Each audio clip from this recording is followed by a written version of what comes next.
How to check the community violations of a Facebook page.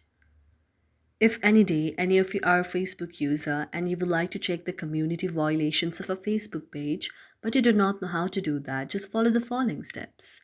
For this, first of all, you have to launch your Facebook application on your mobile device. You can search the Facebook application on your mobile device and then tap on it like this.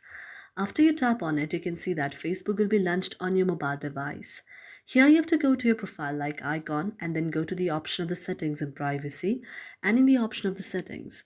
When you tap on the option of the settings, now you can see an interface like this.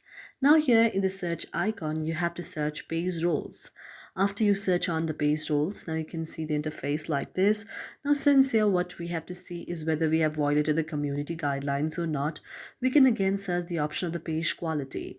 When we search the option of the page quality, we can see the interface like this. Here you can go to the option of the page status. After tapping on the option of the page status, now here it will show you whether you have violated the community standards as well or not. Here it has been shown that no any community standard has been violated, which is a good news. So this is the way on how you can see it. Thank you for watching our video, and if you really like it, do not forget to subscribe our channel.